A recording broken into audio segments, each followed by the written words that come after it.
My name, Alyn with a Y, Rockwood. Spelling comes from my Swedish mother. It's kind of a Scandinavian spelling of Alyn. Where did I grow up? Centerville, Utah. Small agricultural town north of Salt Lake. And by the time I hit my senior year, it was a suburb. But I say I grew up on a farm because I remember all the work. My undergraduate was at BYU, and my graduate work was at Cambridge in mathematics. I enjoy math, I have to say. I probably have some talent. And then later I went to work for Evans and Sutherland, which was in the University of Utah Research Park, and I audited some courses. I actually taught kind of a guest lecturer. There are a lot of connections there. I know Jim Blinn from those days. I got my master's degree in math from BYU. And when I did that, NASA was laying off about 600 mathematicians. There were like no jobs. This was like 70. I'd been accepted in the math department at the University of Washington, but I thought, what's the point? So I went to Germany and I taught school there in the public system for a couple of years. I got the job at Evans and Sutherland. And that's when I got bit by the computer graphics bug.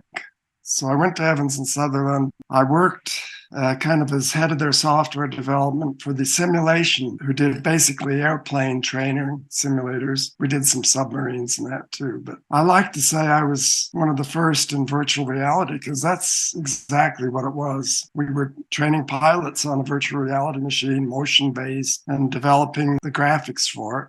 The platform was actually done by an English company called Redifon, they became, and we did the visuals that they put on the platform. And this was actually the cash cow for Evans and Sutherland that allowed Dave Evans to do his hobbies, which included the supercomputer at one stage that never became. One of my accomplishments that I'm proud of, in '82, we were the first hardware textured assisted graphics system. We were a year ahead of Pixar. Often claims that theirs was the first, but we were a year ahead of them. And that system won FAA approval for pilot upgrade training. In other words, you could be an Air Force pilot and you want to train on a 747, you could do all your training on our system. And your first 747 flight could be your checkout flight. That's a nice accomplishment for virtual reality, right? We were the first to get that. And then when that project closed down, I went to Cambridge to work on a CAD system called Romulus at the time. So I did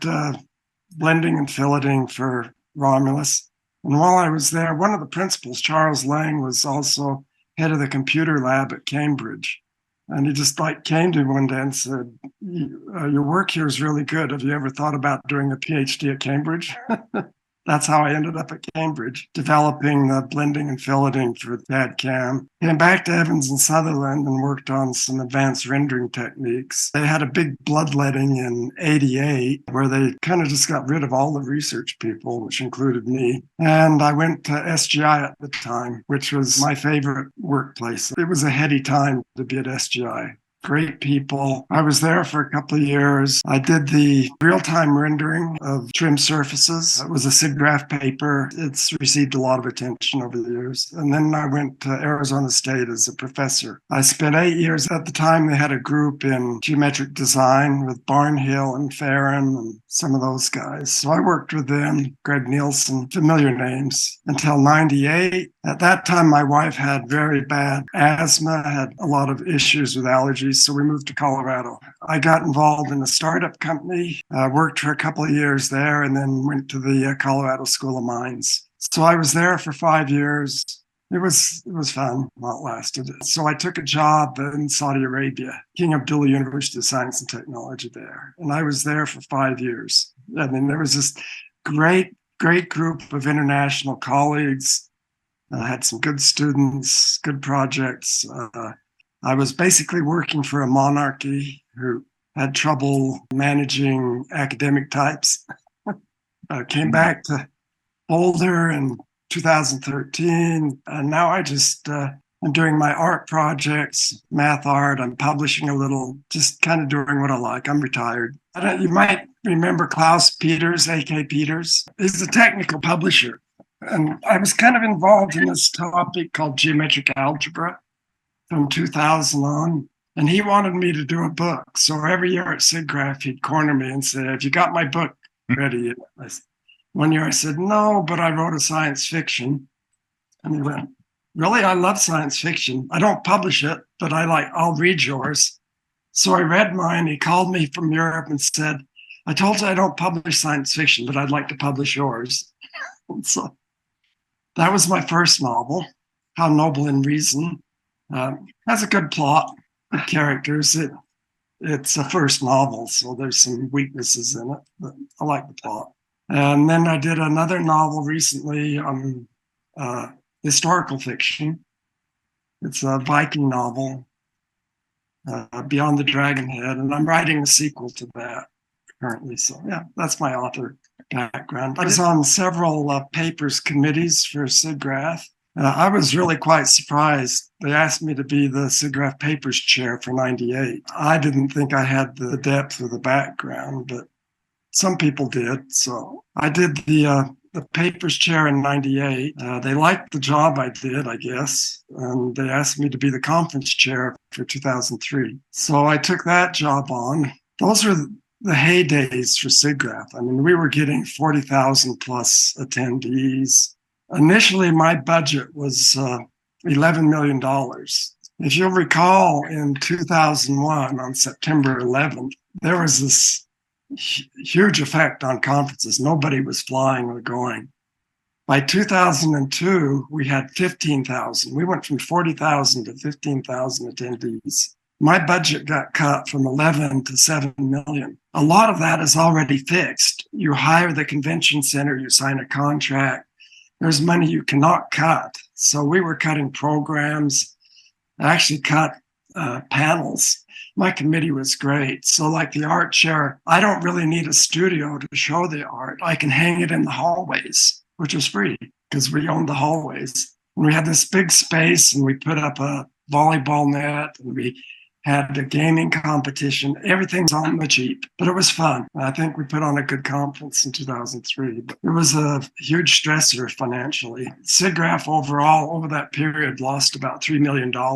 And then after that, I did a couple of stints on the executive committee. One of my pet projects was heading up SIGGRAPH Asia. I was head of the steering committee to investigate creating a SIGGRAPH Asia. It became the CAG for Asia. I was deeply involved in SIGGRAPH Asia. Scott Owen, Alain Chenet, Massa, YT Lee, we had some good people working on that project. First year for SIGGRAPH Asia, I think it was 2008 in Singapore. YT Lee was our first conference chair, and I was the CAG chair for Asia at the time.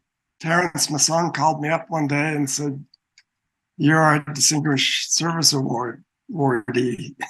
So, okay. Those days, it was a live speech that said SIGGRAPH. And then later, they asked you to give a summary of your career. So I put together a PowerPoint and gave a career summary. And yeah, I was honored. It's a nice honor to be recognized like that. I think a lot of my SIGGRAPH service was because I couldn't say no. Right? They kept saying, "Why don't you do this?" And I said, "I really want to get back to technology, which is my first love. We really need you. We really like what you're doing." Okay.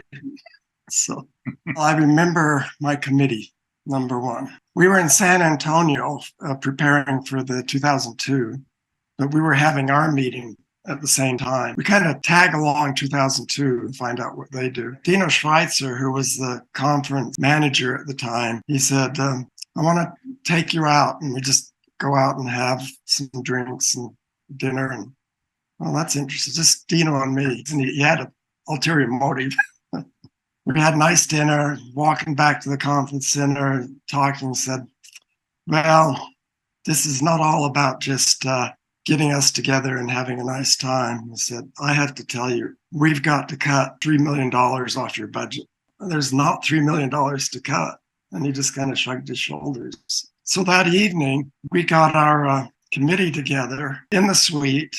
We had pizza and beer because we didn't feel like we could afford a fancy dinner. And Dino and I stood up and said, "Here's our budget. Here's our budget projections." And the projections came from two things: the number of registrations and the number of people exhibiting. Those were the two main funding activities for the conference. And both of them were like half of what we'd projected when I first started. We just were not going to have any money. And in fact, we had to borrow $1 million from the reserve fund that SIGGRAPH had. Fortunately, they had built up a good reserve fund. So I just put it to my committee and I said, we're in deep trouble here. We have to cut $3 million. I think we can get $1 million from the reserve fund. So we got to cut $2 million. And the committee was not just the volunteers, like, the art show chair and the SIGGRAPH, the papers chair, et cetera. It was the contractors as well. So Smith Buckland and Erickson, all these people that were running it, they just like, oh, I could do this. I could put the art in the hallway. We could do it all electronic, the papers. It was actually the first year we did electronic papers. In '99, we tested it out. People still liked their paper. But in 2003, we had a budget reason. So we went to all electronic in 2003. And one of the funnest stories was, so Jessica Hodgins was my papers chair at the time. And I convinced Jessica to hold it at the School of Mines because I could get it really cheap. The lodging was cheap. It's a nice place, right? So I convinced her to have her papers meeting in Golden, Colorado at the School of Mines. 2 days before the meeting, we had the worst blizzard in 93 years. This is in March, right? Well, Colorado. They had trees down. We had 6 feet of snow. Flights coming in were canceled. Like a third of our committee members didn't make it on time. Jessica rose to the occasion. It was like, okay, who's here? We'll do all of your papers first. And then as people trickled in over the next couple of days, we did their papers. We got it done. But it was like big drifts, 6 feet of snow in places. And the power, limbs were down, power was down. Everybody was wearing the winter coats because there was no heat. Scott Owen, who was the CAG chair at the time, and I visited the contractors meeting with one purpose. We went there to ask them to take less money from their contracts. I mean, we've contracted with these people, right? We will pay you this much to do this job. And we went to them and said, we're in deep trouble here. What can you do to help us? And same thing. They all agreed en masse to take a 10% cut across the board on their contracts. And then they started going like, well, we don't need to send out these paper things. We can do it electronically now. They just brainstorm on ways to save money. The strongest memory I have is the people. There was an e-tech. That was seriously on the block too, because it's so expensive. Josh Stricken, my e-tech chair, he worked hard with that and how to get the e-tech things done cheaply. He had to work with it was Hall Erickson, I think, who were building it. Cost was a factor in acceptance that year, which is unfortunate, but it was a reality. One thing I insisted on is that they have a student submission. And I remember the student submission for that year was a simulation of NASA launching a missile, which wouldn't be too impressive now, but this was a student, and it looked like a missile launching from the NASA site. I mean, just a student project. It was very impressive. I also remember that we ran a volleyball tournament. Ended up like SGI versus UNC for the championship.